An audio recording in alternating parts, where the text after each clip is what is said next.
ಇವತ್ತು ಶೇಂಗಾ ಬೆಳೆ ಬಗ್ಗೆ ಒಂದು ಜಸ್ಟ್ ಚಿಕ್ಕದಾಗಿ ಒಂಚೂರು ಮಾತಾಡ್ತೀನಿ. ನೋಡೋಣ.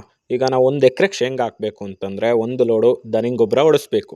ಸೊ 1 ಲೋಡು 1 ಎಕರೆಗೆ ದನಿಂಗ್ ಗೊಬ್ಬರ ಹೊಡಿತೀವಿ ಅಂತಂದರೆ 1 ಲೋಡಿಗೆ ₹700 ₹7,000 ಆಗುತ್ತೆ ದನಿಂಗ್ ಗೊಬ್ಬರ ಹೊಡೆದಾದ್ಮೇಲೆ 1 ಎಕರೆ ನೇಗಿಲು ಹೊಡಿಬೇಕು. 1 ಎಕರೆ ನೇಗಿಲು ಹೊಡಿಯೋಕ್ಕೆ ₹1,000 ಆಗುತ್ತೆ. ಅದಾದಮೇಲೆ 1 ಎಕರೆ ಕುಂಟೆ ಹೊಡಿಬೇಕು. ನೇಗಿಲಿಂದ ಕುಂಟೆ ಹೊಡಿಬೇಕು. ಕುಂಟೆ ಹೊಡಿಯೋದೇನಾಗುತ್ತೆ ₹900 ದುಡ್ಡಾಗುತ್ತೆ. ಸೊ ಇದೆಲ್ಲ ಆದಮೇಲೆ ಬಿತ್ತಕ್ಕೆ ₹1,300 ತಗೊತಾರೆ. ಬಿತ್ತವರಿಂದ ಹಿಡಿದು ಎತ್ತಿನ ಬ್ಯಾಸೆ ಬಂದರೆ ₹1,300 ತಗೊತಾರೆ. ಯಾರ ಮನೇಲಿ ಎತ್ತಿಲ್ಲ ಅವರು ಈ ಥರ ಕರ್ಕೊಂಬಂದು ಬಿತ್ತಿಸ್ತಾರೆ. ಬೀಜ ಬಂದ್ಬಿಟ್ಟು 1 ಎಕರೆಗೆ 30 kg ಮಿನಿಮಮ್ ಬೇಕು. 1 kg ಬೀಜ ಬಂದ್ಬಿಟ್ಟು ₹100 kg ಇದೆ. ಸೊ 30 kg ಬೀಜಕ್ಕೆ ₹3,000 ಆಗುತ್ತೆ. ನೆಕ್ಸ್ಟು 20 ದಿನ ಆದಮೇಲೆ ಮಳೆ ಬಂತು ಅಂತಂದಾಗ ಎಡೆಕುಂಟೆ ಹೊಡಿಬೇಕು. 1 ಎಕರೆ ಎಡೆಕುಂಟೆಗೆ ₹1,300 ಆಗುತ್ತೆ. ₹1,000 ಎತ್ತಿನ ಬೇಸಾಯ ಕೊಡಬೇಕು, ₹300 ಎಡೆಕುಂಟೆ ಇಬ್ಬರು ಹೊಡಿತಾರೆ ಅಂತಂದರೆ ಇಬ್ಬರಿಂದ ₹1,300 ಆಗುತ್ತೆ. ಸೊ 2 ಟೈಮ್ ಎಡೆಕುಂಟೆ ಹೊಡಿಬೇಕು. ಅದೆಲ್ಲ ಆದಮೇಲೆ ಮತ್ತೆ ಗೊಬ್ಬರ ಹಾಕಬೇಕು. ಕೀಳಕ್ಕೆ ಎಷ್ಟಾಗುತ್ತೆ? ಅದನ್ನು ಕೀಳ್ಸೋಕ್ಕೆ ಕೂಲಿಯರ್ ಕುಟ್ಟೆ ಕೊಟ್ಟು ಕೀಳ್ಸಿದ್ರೆ ₹2,000 ಆಗುತ್ತೆ. ಸೊ ನೆಕ್ಸ್ಟು ಅದನ್ನು ನಾವೇ ಕೈಯಲ್ಲಿ ಕೀಳೋಕ್ಕಾಗಲ್ಲ. ಬೀಜನ ಕಿತ್ತಾದಮೇಲೆ ಅದನ್ನು ಒಣಗಿಸ್ಬೇಕು ನೀಟಾಗಿ, ಸೊಪ್ಪೆಲ್ಲ ಒಣಗಂಗೆ.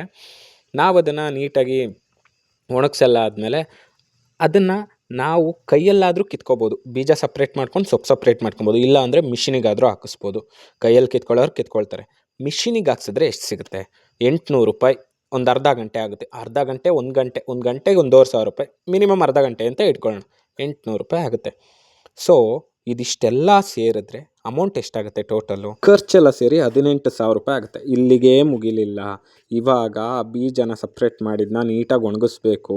ಒಣಗಿಸಿ ನೀಟಾಗಿ ಅದನ್ನು ಪ್ಯಾಕ್ ಮಾಡಿಬಿಟ್ಟು ಮಾರ್ಕೆಟಿಗೆ ತಗೊಂಡೋಗಿ ಹಾಕಿದ್ರೆ ಅಲ್ಲಿ ನಮಗೆ ರೇಟು ಸಿಗುತ್ತೆ ಅನ್ನೋದು ಕನ್ಫರ್ಮ್ ಇಲ್ಲ. ಮತ್ತು ಕಾಯಿ ಚೆನ್ನಾಗಿ ಹಿಡ್ದಿರ್ಬೇಕು, ಜೊಳ್ಳಾಗಿರಬಾರ್ದು, ಕಪ್ಪಗಾಗಿರಬಾರ್ದು. ಮಳೇಲಿ ನೆಂದು ಸೊಪ್ಪನ್ನು ಮಳೇಲಿ ನೆನೆಯೋಕ್ಕೆ ಬಿಡಬಾರ್ದು. ಅದನ್ನೆಲ್ಲ ಆದಮೇಲೆ ಮಾರ್ಕೆಟಿಗೆ ತಗೊಂಡೋಗ್ತೀವಿ. ಮಾರ್ಕೆಟಿಗೆ ತಗೊಂಡೋಗಿ ತಗೊಂಬರೋಕ್ಕೆ ಬಾಡಿಗೆ ಒಂದು ₹1,000 ಅಂತ ಇಟ್ಕೊಂಡ್ರೂ ಹೋಯ್ತು. 18,000 19,000 ಆಯಿತು ಖರ್ಚು. 19,000 ಖರ್ಚಾಯಿತು. ಮಿನಿಮಮ್ ಎಷ್ಟು ಬರ್ಬೋದು ಅದರಲ್ಲಿ ಶೇಂಗಾ ಎಷ್ಟು ಬರ್ಬೋದು? ಜಾಸ್ತಿ ಅಂತಂತಂದರೆ 5 ಕ್ವಿಂಟಾಲ್ ಬರುತ್ತೆ.